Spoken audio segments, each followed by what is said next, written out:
Dapatkan motivasi hidup untuk raih sukses sejati dalam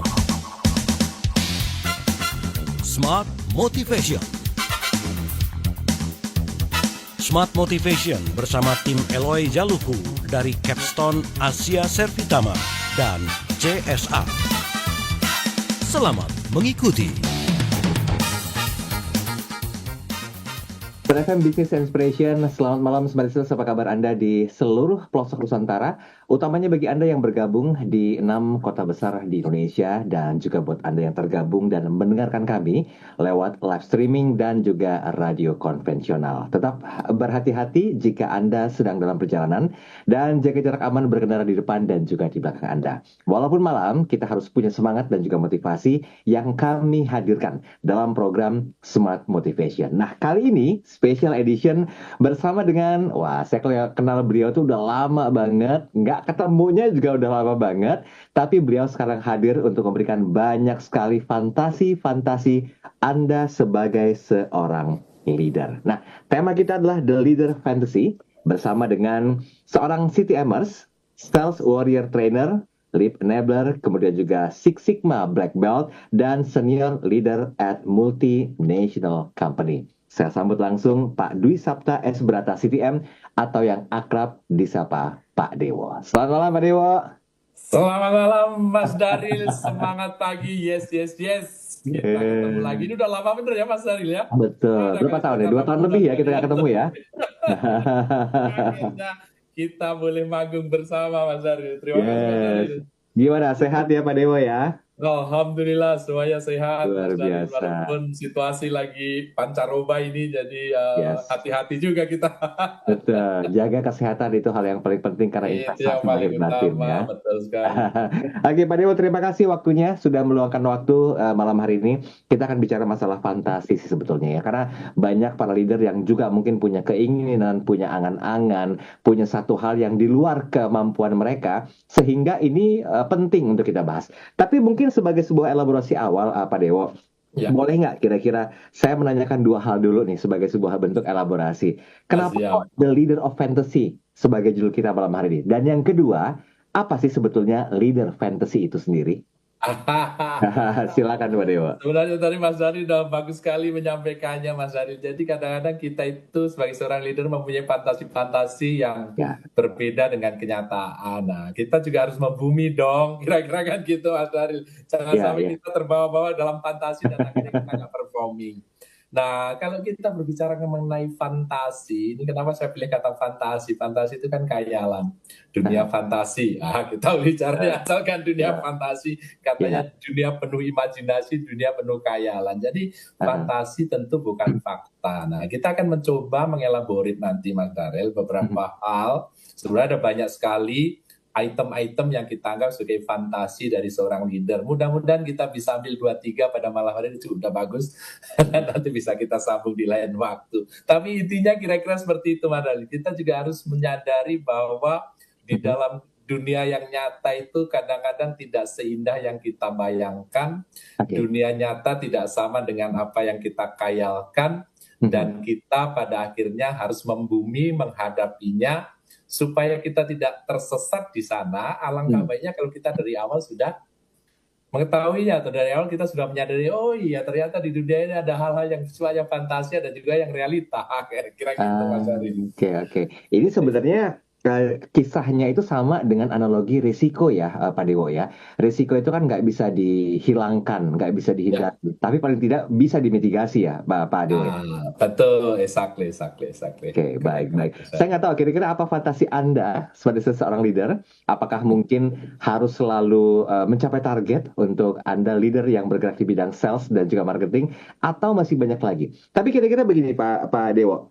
Kita akan berbicara lain ketika perubahan zaman, bentuk adaptasi itu betul-betul dituntut untuk bisa mendapatkan perwujudan dari fantasi itu. Ini masih relate nggak di zaman sekarang yang masih ada fuka-fukanya sedikit sih. Gimana? Apakah fantasi juga masih relate dengan hal tersebut, Pak Dewo? Ya, betul Mas Aryo. Jadi memang di dunia yang penuh fuka ini, katanya sekarang udah berganti, tapi kita pakai fuka. Ini dunia fuka itu memang sesuatu yang kadang-kadang bahkan kita membayangkannya pun tidak bisa katanya.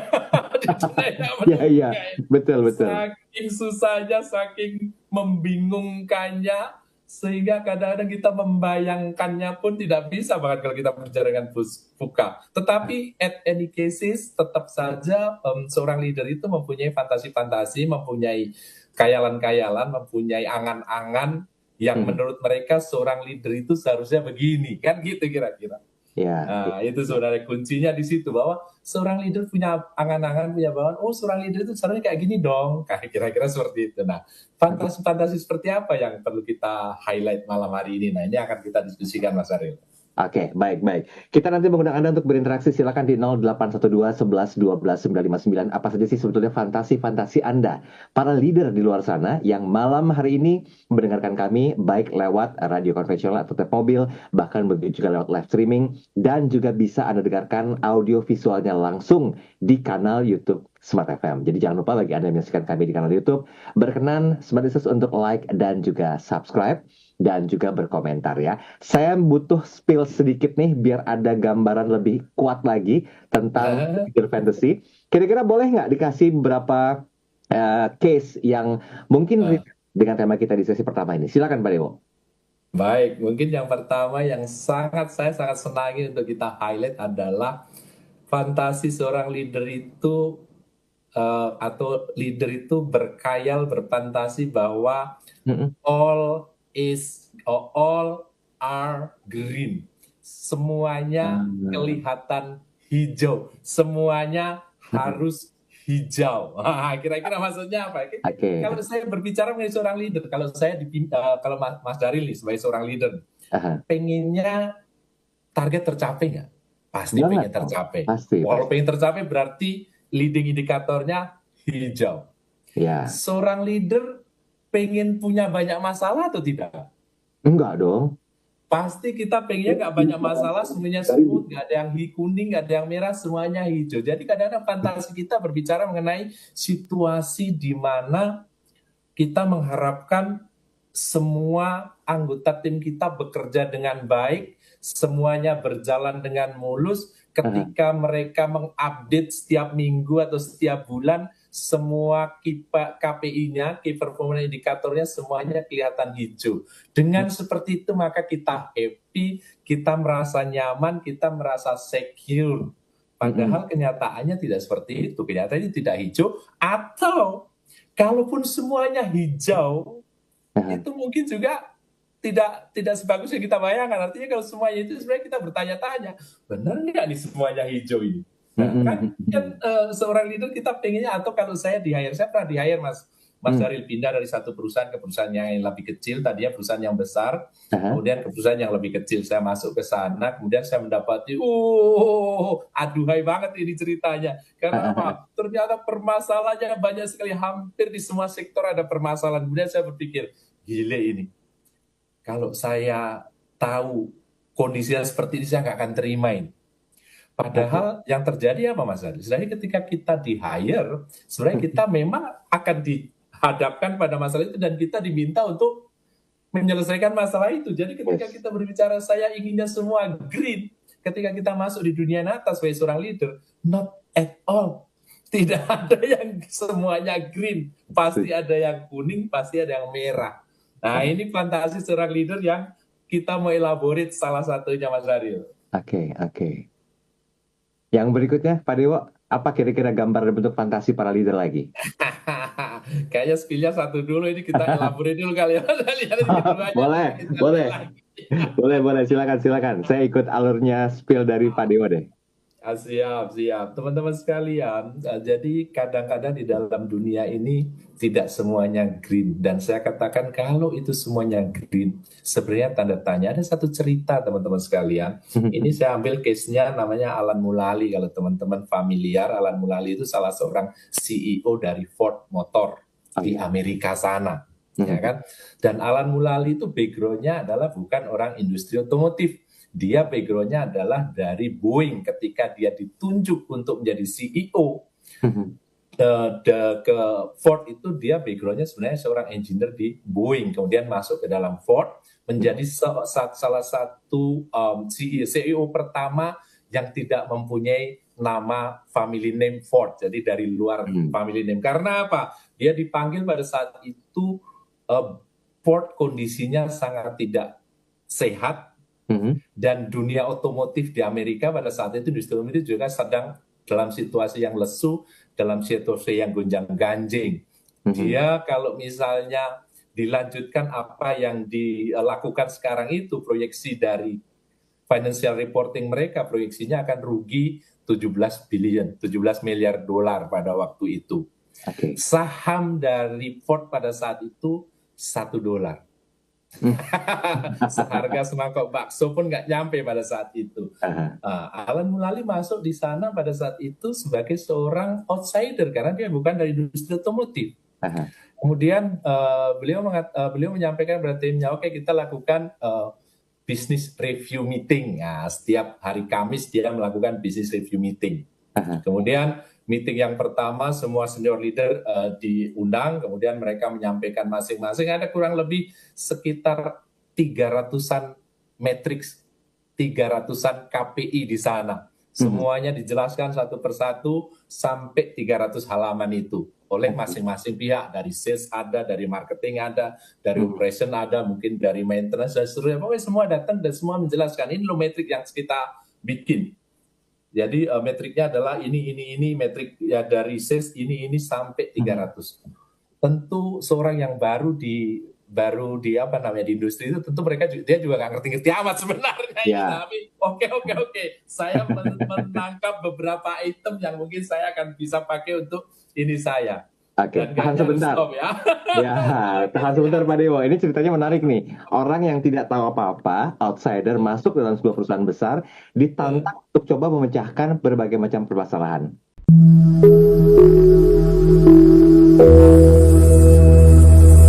The Spirit of Sales Warrior, Customer-Centric Selling and Powerful Closing Technique, sangat menentukan kesuksesan penjualan di tengah era disrupsi dan persaingan yang semakin menggila.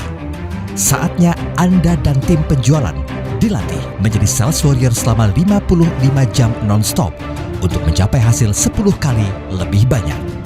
Segera daftarkan diri Anda dan tim penjualan Anda dalam pelatihan khusus Sales Warrior Military Camp batch ke-19 bersama Eloy Zaluhu dan tim. Kamis sampai dengan Sabtu, 8 hingga 10 Mei 2025, 55 jam non-stop di Jakarta dan Hutan, Jawa Barat. Informasi dan pendaftaran hubungi Capstan Asia Servitama di 0813 857 85704. Sales Warrior, lampaui batasmu, beri solusimu, raih targetmu.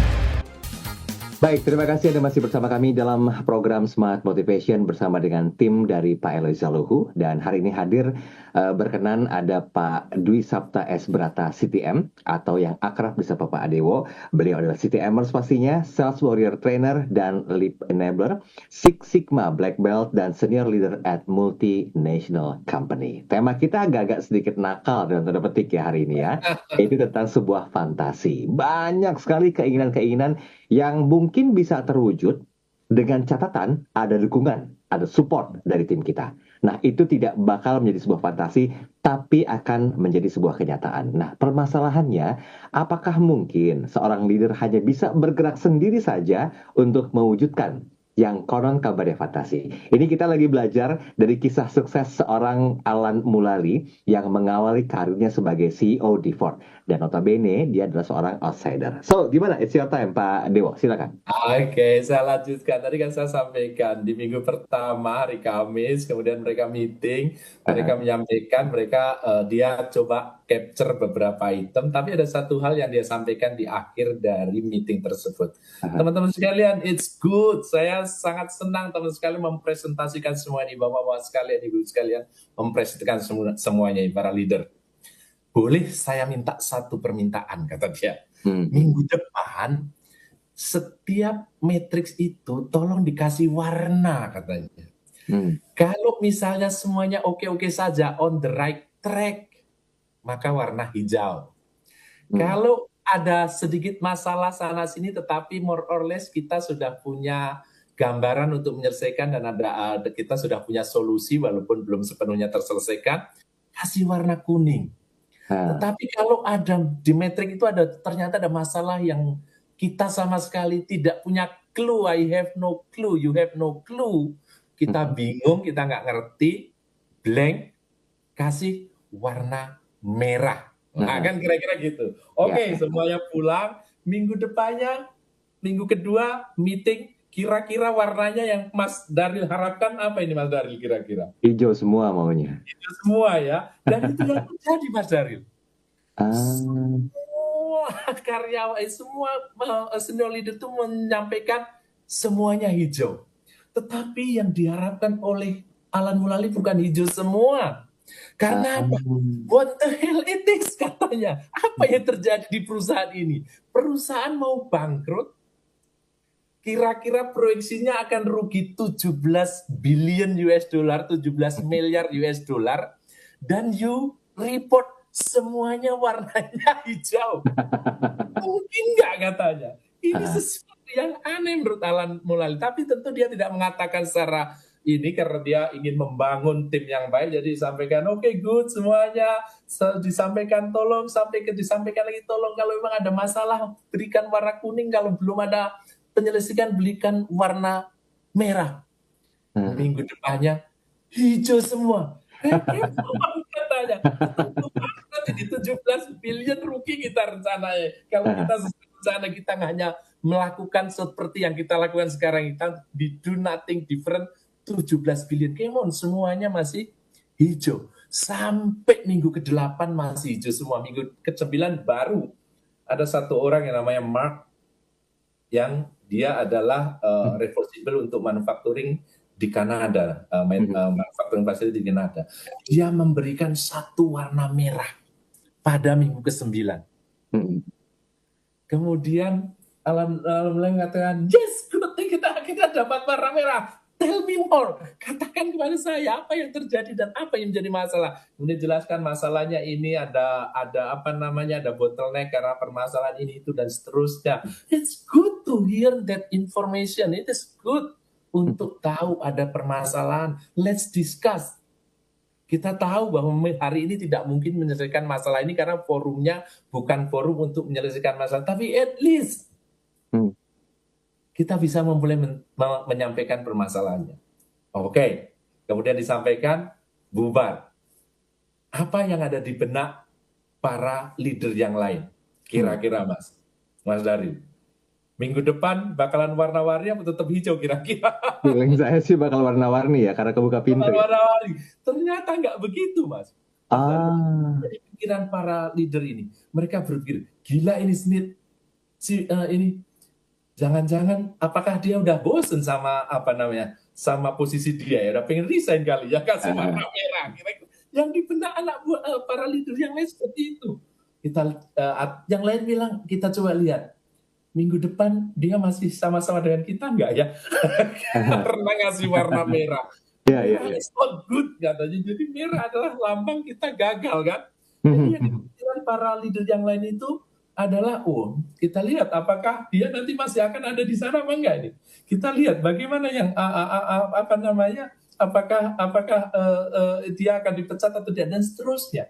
Itu yang ada di benak para ini. Sehingga apa yang terjadi? Minggu berikutnya semuanya hijau, satu masih merah karena belum terselesaikan, tetapi sudah disetujui tapi belum terselesaikan. Masih satu saja. Kemudian para leader juga berpikir, apa yang akan terjadi? Masih ada nggak ya si Mark ini yang sudah melaporkan warna merah ini? Sebelum meeting, Alan Mulally telepon sama si orang ini, katakan, besok kamu datang lebih pagi ya dari waktu yang diinikan. Ya kaget, wah jangan-jangan apa? Supaya kita bisa atur posisi duduk. Apa yang terjadi ketika minggu berikutnya meeting, kemudian orang ini ditaruh di sebelah kanannya Alan Mulally. Bukan dipecat tapi taruh di sebelah kanan Alan Mulally. Ketika orang-orang datang, orang berpikir bahwa orang itu nggak ada lagi. Ternyata dia ada di sebelah kanannya, duduk di sebelah kanannya Alan Mulally. Orang berpikir, apa yang terjadi ini? Saya pikir yang dipecat ini jadi di promosi apa yang terjadi? Yang Alan Mulally menyampaikan artinya Alan Mulally mau menyampaikan bahwa saya menghargai kejujuran, saya menghargai apa yang ingin kita capai, saya menghargai apa masalah-masalah yang teman hadapi. Jangan ditutup-tutupi semuanya hijau, karena saya tahu ada banyak masalah. Kalau nggak ada masalah, kenapa kita akan rugi 17 bilion? Gitu kan. Baru setelah itu mulai ada warna-warni merah, kuning, hijau, dan seterusnya. Jadi teman-teman sekalian, makanya saya bilang tadi ini fantasi yang pertama dari seorang leader. Apa fantasinya? Kita berpikir kalau all is green, we felt good. Kita merasa good, we feel good. Tapi jangan-jangan bukan seperti itu yang terjadi. Wong perusahaan mau bangkrut 17 miliar US dollar, masa masih hijau semua? Kan nggak mungkin. Kalau kita orang yang berfantasi semuanya hijau, maka dia akan happy dan akhirnya akan apa? Fail, gagal, perusahaan akan bangkrut. Tetapi dia mengencourage orang untuk masukkan warna kuning merah supaya bisa didiskusikan masalah itu. Bahkan dia mengatakan bahwa kalau yang merah ini tadi munculnya minggu pertama, jangan-jangan sekarang udah selesai di minggu 8, jadinya udah terselesaikan masalah itu katanya. Karena baru muncul sekarang tapi it's okay. At least kita sudah mulai membangun budaya untuk menyampaikan sesuatu yang lebih ini, dan akhirnya minggu-minggu berikutnya banyak warna-warni dan diskusi menjadi lebih meriah. Proses untuk penyelesaian masalah dan continuous improvement terjadi di sana. Itu Mas Dari. Jadi yang pertama adalah jangan berkhayal semuanya berwarna hijau. Ada kuning merah itu justru indah kan? Oke, baik. Pak Dewo, ini buat saya adalah satu pesan moral yang perlu disampaikan ya. Berani atau tidak berani terhadap seorang petinggi yang baru masuk dalam sebuah perusahaan. Karena ada masa-masa transisi ketika leaders yang lama sudah harus hengkang karena harus mengabdi ke tempat yang lain, misalnya, kemudian masuklah orang baru yang notabene-nya itu belum tahu apa-apa, tapi seakan-akan itu dia masuk ke dalam sebuah simbiosis atau ekosistem yang kuat gitu loh. Nah, yang ingin saya tanyakan begini Pak Dewo, apakah memang kejujuran dalam kasus yang disampaikan oleh Pak Dewo tadi itu membuktikan bahwa ada niatan untuk berubah, sehingga fantasi yang tadinya memang harus hijau semua itu perlu diawali dengan sebuah kejujuran, Pak Dewo? Ya, Mas Dari. Jadi si Alan Mulally sudah menyadari, dan dia seorang pimpinan perusahaan juga sebelumnya di Boeing, seorang leader juga di Boeing. Tentu dia tahu bagaimana situasi ekonomi di Amerika.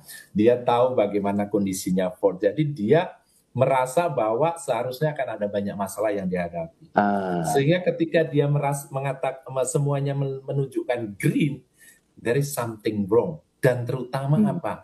There is something wrong di dalam budaya organisasi. Pak Eloy kan selalu mengatakan nih, corporate culture. Corporate culture ada something wrong ini. Sehingga situasi yang sedemikian kritis pun orang masih berani melaporkan hijau dan tidak berani menyampaikan permasalahan. Ini adalah sesuatu yang ingin ditanamkan oleh seorang leader tadi, Alan Mulally, kepada para leader yang lain. Karena dia yakin hanya dengan cara seperti itu, dia bisa atau tim bisa menyelamatkan Ford dari kebangkrutan. Oke, tanggung, kita lanjutkan. Masih banyak lagi kisah-kisah fantasi leader yang menjadi acuan untuk kita belajar, khususnya para leader ya malam hari ini. Kita break sebentar ya, Pak Dewo ya. Siap. Oke, kita bahas lagi kisah selanjutnya di sesi yang berikutnya. Tetap bersama kami.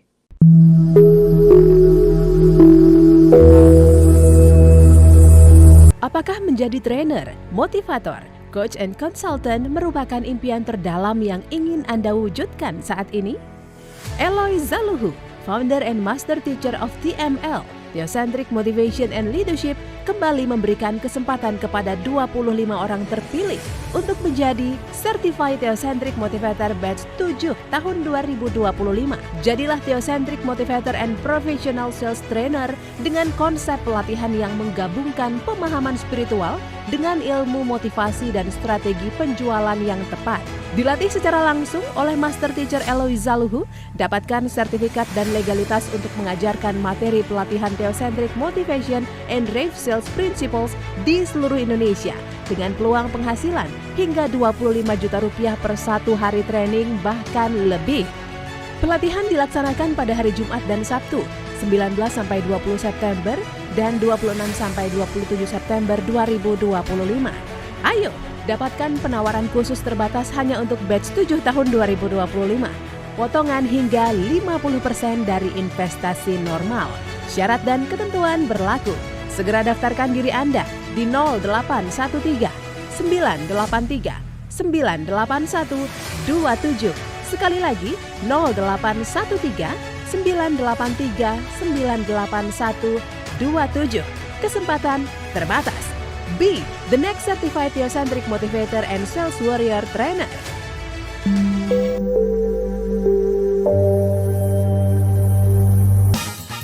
Kita tinggalkan kisah yang hijau-hijau dulu, green wannabe ya, karena ini tadi sebuah kisah yang inspiratif sekali bahwa kejujuran, keterbukaan, kemudian juga saling menghargai dan mau tahu tentang sebuah permasalahan itu adalah kunci dari sekian banyak perubahan yang diharapkan terjadi. Karena dengan mengetahui itu semuanya, kita bisa berdiskusi, mencari sebuah solusi dan juga mendapatkan hasil yang memang dibutuhkan sebagai sebuah proses ya. Oke, sesuai dengan tema kita hari ini, The Leader Fantasy bersama dengan Pak Dwi Sapta S. Branasi atau Pak Dewo, kita lanjutkan. Silakan, kisah inspiratif apa lagi yang mungkin menjadi fantasi leader malam hari ini?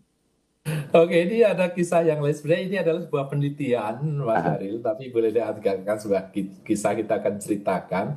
Penelitian dari Amy Edmondson, ini seorang behavioral atau organizational psikologi organisasi dari Harvard Business School ABR, Harvard Business School lah, HBS lah. Dan ini juga sering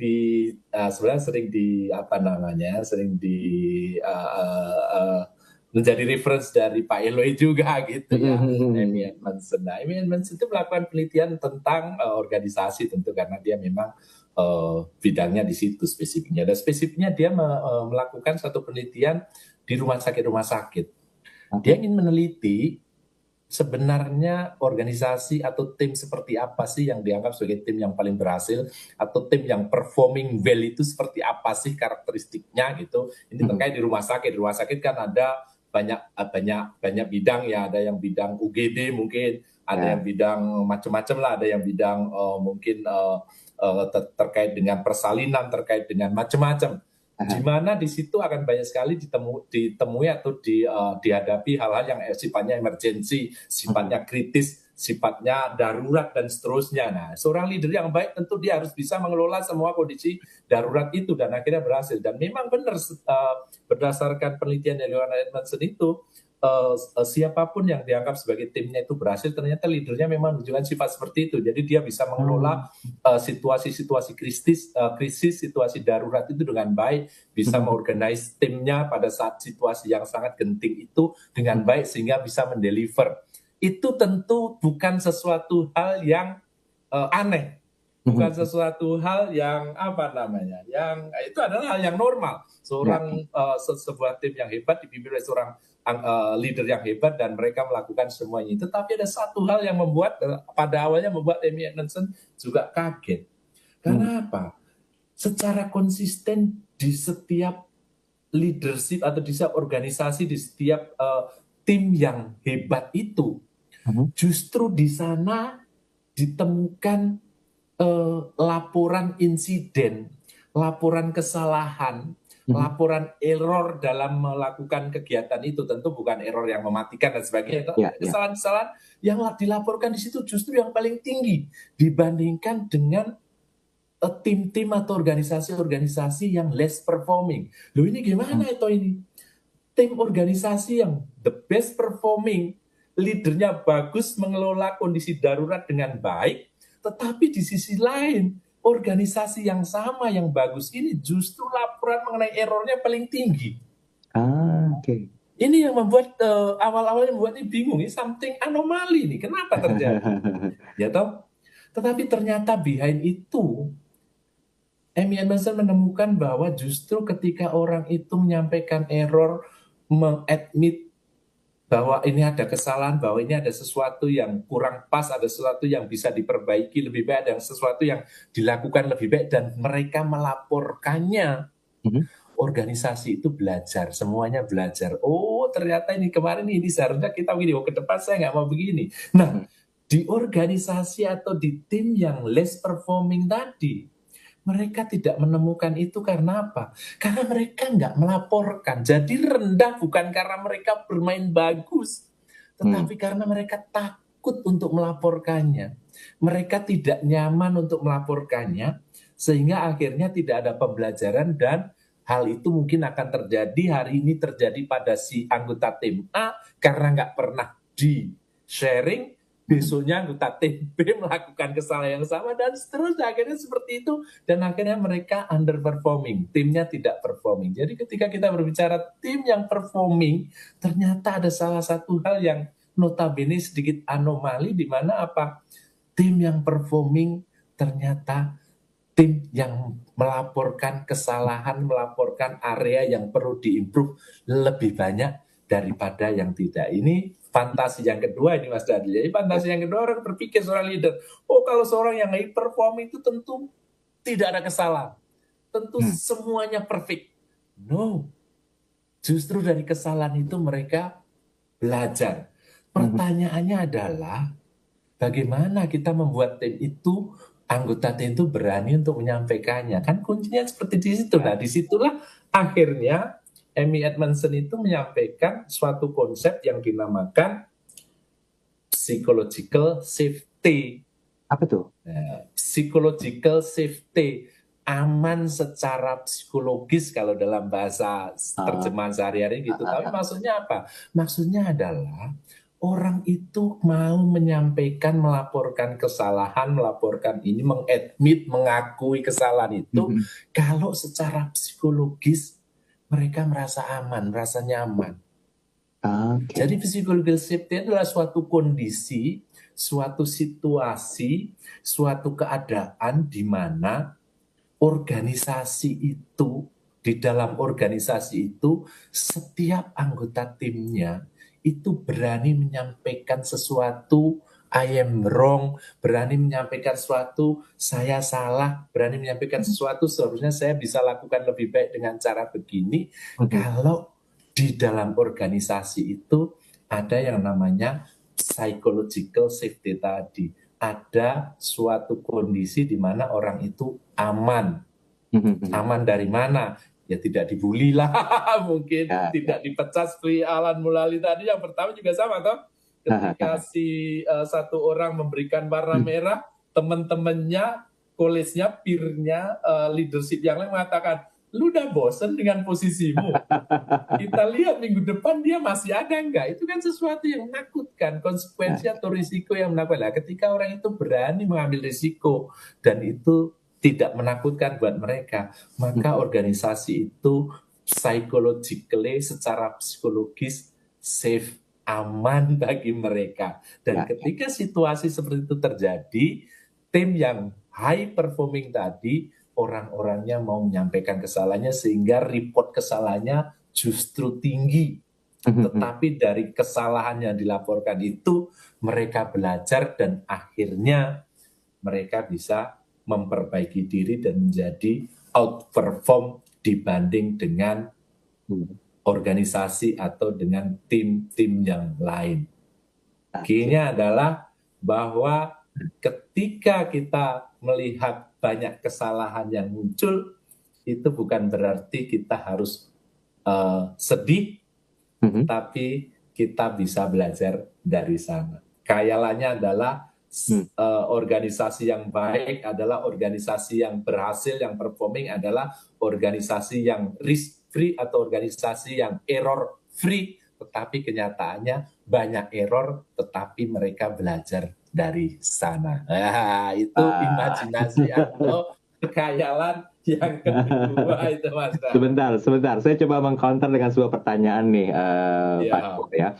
Kalau tadi kan disampaikan bahwa leader yang berhasil membangun high performing team, justru timnya menunjukkan kesalahan yang terbanyak. Kenapa demikian? Sudah disampaikan kan. Tapi kalau melihat dari fakta kebudayaan, fakta perusahaan sekarang, ini kan ada budaya-budaya yang kadang-kadang itu udah dikit aja, yang penting dia kan high perform, kesalahan dikit wajar lah. Nah, gimana menurut pandangannya Pak Dewa? Apakah ini akan menjadi sebuah model baru dari psychological safety dalam sebuah organisasi itu Pak Dewo, sehingga fantasi nggak akan pernah bisa terwujud dengan biarin aja, yang penting dia high perform, salah dikit boleh lah, namanya manusia. Nah, gimana Pak Dewo? Ya Mas Daril, ini adalah sebuah budaya.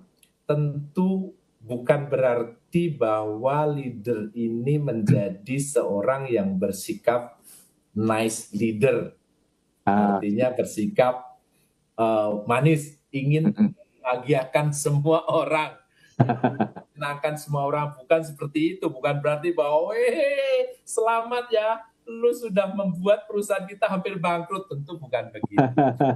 Perusahaan ini yang ingin disampaikan adalah bahwa di dalam melakukan aktivitasnya, di dalam bekerja, di dalam mengambil inisiatif untuk mencapai target, mencapai KPI yang dibebankan kepada dia, itu dia mengambil keputusan dan dia juga melakukan sesuatu yang kadang-kadang ternyata tidak seperti yang diharapkan. Bukan berarti kita santai-santai aja lah, bukan berarti juga nice, bukan.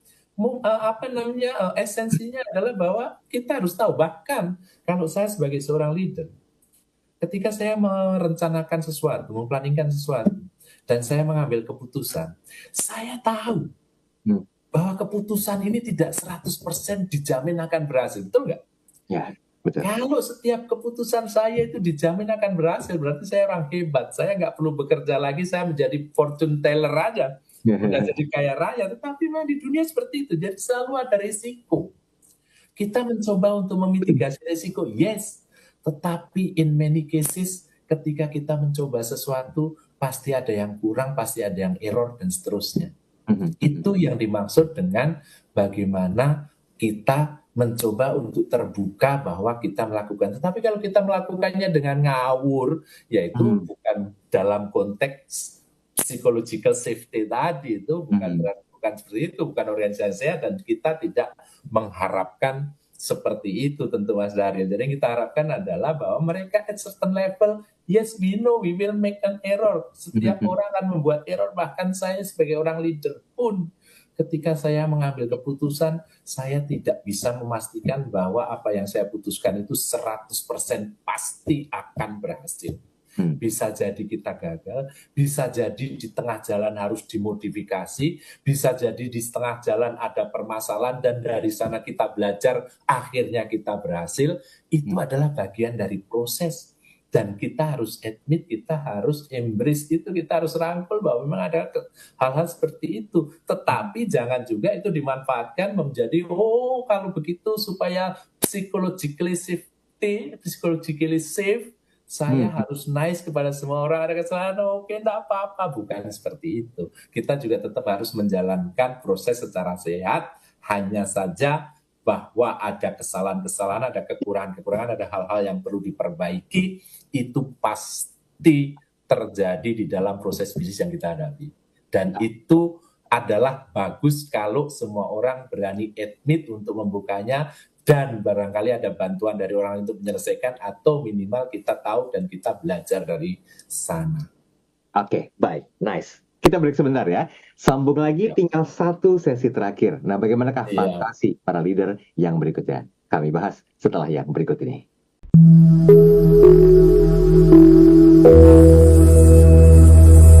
The Spirit of Sales Warrior, Customer-Centric Selling and Powerful Closing Technique, sangat menentukan kesuksesan penjualan di tengah era disrupsi dan persaingan yang semakin menggila. Saatnya Anda dan tim penjualan dilatih menjadi sales warrior selama 55 jam non-stop untuk mencapai hasil 10 kali lebih banyak. Segera daftarkan diri Anda dan tim penjualan Anda dalam pelatihan khusus Sales Warrior Military Camp batch ke-19 bersama Eloy Zaluhu dan tim. Kamis sampai dengan Sabtu, 8 hingga 10 Mei 2025, 55 jam non-stop di Jakarta dan Hutan, Jawa Barat. Informasi dan pendaftaran hubungi Capstan Asia Servitama di 0813 857 85704.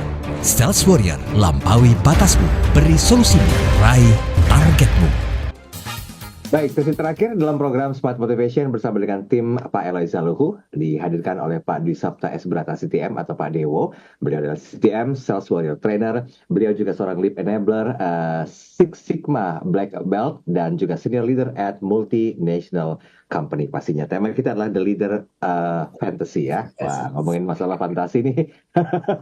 Banyak nih hal-hal liar yang mungkin belum terwujudkan atas sebuah obsesi misalnya, ambisi itu bisa gitu loh. Sehingga tidak mungkin dilakukan oleh seorang leader sendiri. That's why kenapa judul kita adalah The Leader Fantasy. Butuh support atau dukungan ya Pak Dewo ya. Ini yang paling penting gitu loh. Oke, baik Pak Dewo, kita maksimalkan sesi terakhir. Setelah tadi kita belajar tentang Amy Edmondson, apalagi kira-kira fantasi-fantasi seorang leader yang perlu jadi perhatian kita malam hari ini.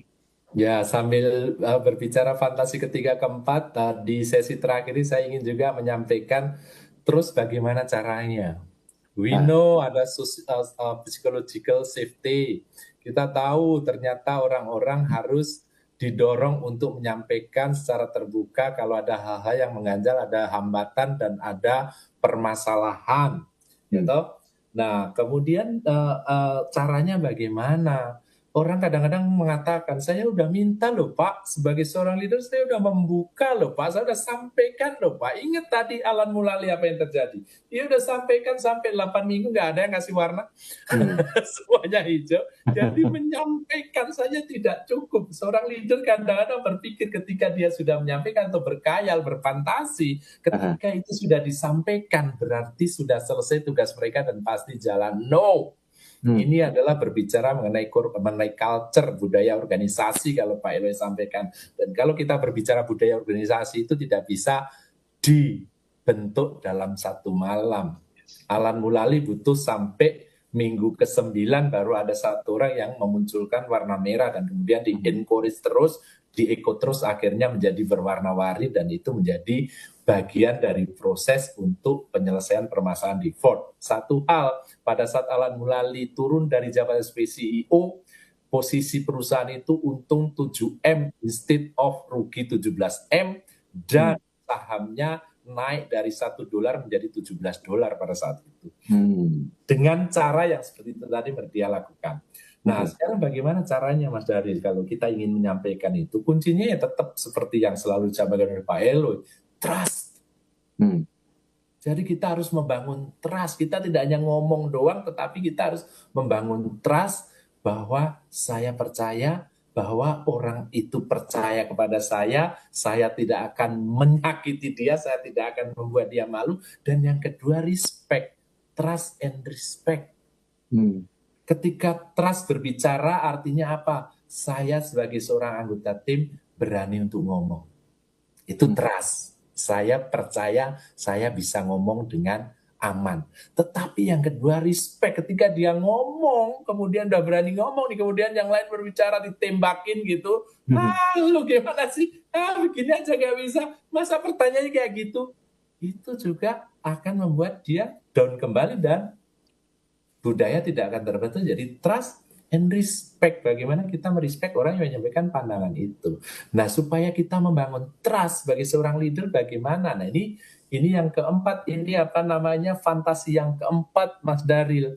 Untuk membangun trust itu seorang leader tidak harus menjadi Superman. Kadang-kadang kita berpikir, seorang leader itu harus punya semua jawaban. Seorang leader itu dulu adalah seorang yang berhasil di posisinya sehingga dia naik jabatan. Jadi kalau dia berhasil di posisinya berarti dia ngerti semuanya. Padahal yang diharapkan oleh tim ternyata tidak seperti itu. Tim berharap bahwa leader itu tampil sebagaimana adanya sebagai manusia biasa. Dia juga punya kesalahan. Dia juga tidak selalu tahu jawaban. Dalam istilah di organisasi biasanya kita sekarang memakai istilah vulnerable. Mau untuk mengakui bahwa saya juga bukan manusia yang sempurna, mau mengakui bahwa saya juga bukan orang yang hebat, saya bukan Superman. Nah, di situ nanti akan terbentuk. Artinya apa? Berarti saya juga harus berani menyampaikan, mengakui kekhawatiran saya, menyampaikan, kemarin saya juga membuat kesalahan, mohon maaf, ternyata apa yang saya sampaikan salah, you ternyata yang benar, dan ayo kita sekarang bangun. Nah, dengan vulnerability seperti itu, akhirnya akan terbangun trust. Anak-anak buah kita juga tahu, dia juga punya masalah, dia bermasalah, dia berani mengakui, bos saja bisa salah, apalagi gue gitu kan. Jadi gue juga nggak masalah mengakui salah. Nah, ini bagaimana membangun tim. Jadi fantasi yang keempat adalah leader itu seperti Superman, harus punya jawaban semuanya, tidak boleh salah, tidak boleh mengatakan tidak tahu. Itu fantasinya, kenyataannya ternyata bukan itu yang diharapkan. Yang diharapkan adalah kita harus vulnerable, kita harus berani menyampaikan something dengan itu. Itu salah satu cara membangun trust. Ada cara lain? Masih ada waktu ya Mas Daryl ya? Masih cukup. Aman ya? Oke, cara yang lain apa? Kita juga bisa membuat atau membudayakan meminta feedback. Sebenarnya meminta feedback itu at certain level juga menyadari bahwa dirinya bukan manusia yang sempurna. Pasti ada kekurangan yang bisa ditambal atau ada kekurangan yang bisa diperbaiki. Maka kita juga bisa meminta feedback. Hanya saja meminta feedback juga ada caranya. Karena kalau kita sekedar meminta feedback, apakah ada feedback? In most cases, anak buah kita akan berkata, nggak ada Pak. Semuanya baik-baik saja Pak. Semua fine-fine aja Pak. I have no idea Pak, nggak ada Pak. Aman Pak. Kan gitu kan. Tapi kita juga harus tahu bagaimana caranya. Ada satu cara yang ini sebenarnya orang ada beberapa orang yang menyebutnya sebagai feed forward instead of feedback. Feed forward itu artinya begini. Oke, kalau you bingung untuk mencari feedback saya, kekurangan saya, sekarang saya tanya deh, apa yang menurut lo saya lakukan sebagai leader, saya lakukan dan menurut kamu suka banget lo? Ya kan? Kemudian pertanyaan berikutnya adalah, dari yang saya lakukan terbaik itu, menurut pendapatmu bagaimana caranya supaya saya bisa melakukan lebih baik? Feed forward, melakukan lebih baik. Nah, itu cara-cara bagaimana kita menggali atau membangun trust. Sehingga orang mengatakan, oh saya bisa memberikan masukan. Dan satu, kuncinya ketika kita minta feedback atau feed forward tadi, dengarkan dan sebisa mungkin lakukan kalau memang itu betul. Sehingga orang tahu, oh feedback saya ternyata didengar katanya. Oh feedback saya ternyata diperhatikan katanya. Itu juga akan membuat suasana menjadi cair dan orang akan berani menyampaikan sesuatu yang kadang-kadang kurang enak buat kita mungkin. Bapak kayaknya perlu begini deh Pak. Lama-lama akan terbiasa dan menjadi cair. Sehingga apa yang dilakukan Alan Mulally tadi bisa membuat kita menjadi organisasi yang penuh warna tadi terjadi. Ya. Oke. Jadi Pak Dewo, ini Mas Daryl ya, silakan Mas. Pak Dewo, ini waktu kita tinggal 3 menit terakhir Pak Dewo. Kan sudah banyak hal-hal yang disampaikan oleh Pak Dewo tentang fantasi-fantasi. Tapi untuk lebih menajamkan atau mengkerucutkan tema bahasan kita, boleh kita review sedikit dan berkenan Pak Dewo ambil konklusinya sebelum kita akhiri perbincangan malam hari ini, silakan. Baik, Mas Daryl, kita sudah berbicara at least 4 fantasi yang biasanya ada di dalam pikiran seorang leader. Yang pertama, leader akan merasa aman ketika semuanya green. Ternyata kenyataannya green is not enough. Ternyata kadang-kadang green itu tidak baik. Yang kedua, kita berbicara mengenai great performing organization, organisasi yang performing baik itu berarti organisasi yang tidak pernah melakukan error, tidak pernah melakukan failure. Ternyata tidak seperti itu, tetapi organisasi itu bisa memberanikan diri untuk menyampaikan error dan failure, kemudian mereka belajar dari sana untuk memperbaiki. Yang ketiga, budaya untuk membuka diri seperti itu tidak bisa hanya diomongkan dan selesai, tetapi harus dibangun step by step dengan trust dan respect. Kemudian yang keempat, untuk membangun trust ternyata bukan Superman seperti yang diidam-idamkan atau di fantasi para leader, tetapi vulnerability. Mudah-mudahan teman-teman sekalian, pendengar di sana, Smart FM, mudah-mudahan ini bisa menjadi inspirasi untuk bagaimana kita menjadi seorang leader yang tidak banyak berfantasi, tetapi kita membumi. Oke, baik. Mungkin singkat 1 menit terakhir Pak Dewo, apa pesan yang mau Pak Dewo sampaikan secara pribadi mewakili tim dari Smart Motivation agar bisa lebih memahami tentang esensi fantasi. Khusus pesan ini sampaikan untuk para leader. Silakan kita kunci dengan 1 menit. Oke, baik. Para leader, jangan takut berbuat salah, jangan takut mengakui kesalahan, jangan takut anak buah Anda melaporkan warna merah. Karena dari sana kita sebenarnya belajar, dari sana kita akan membangun keberhasilan. Dan untuk membangun sebuah culture atau budaya seperti yang kita diskusikan tadi, ada ahlinya, silahkan kalau masih perlu bantuan, kontak Capstone Asia Servitama. Oke, baik. Pak Dewo, terima kasih banyak waktunya, pencerahannya malam hari ini. Semoga para leader ini juga bisa lebih memahami tentang apa dan bagaimana fantasi-fantasi yang seharusnya bisa mereka wujudkan, baik dengan kemandirian mereka sebagai seorang leader, atau butuh support full dari timnya untuk bisa mewujudkan semua fantasinya. Dan terima kasih untuk Anda semua yang sudah bergabung. Video ini kami simpan rapih di kanal YouTube Smart FM. Jadi buat Anda yang ingin belajar, mungkin Anda seorang calon leader yang lagi dipromosikan oleh perusahaan, boleh pelajari lagi, putar ulang video ini. Kalau Anda mau share video ini ke leader Anda, silakan. Tapi jangan takut ya untuk nggak lagi berada dalam perusahaan seperti yang dikasuskan dalam cerita inspirasi yang pertama ya, Pak Dewa ya. Oke, terima kasih banyak. Saya Daryl Adam, mewakili kru Smart FM bertugas, pamit undur diri. Selamat malam, selamat melanjutkan aktivitas Anda dan sampai jumpa. Telah Anda simak Smart Motivation bersama tim Eloy Jaluhu dari Capstone Asia Servitama dan GSA. Terima kasih.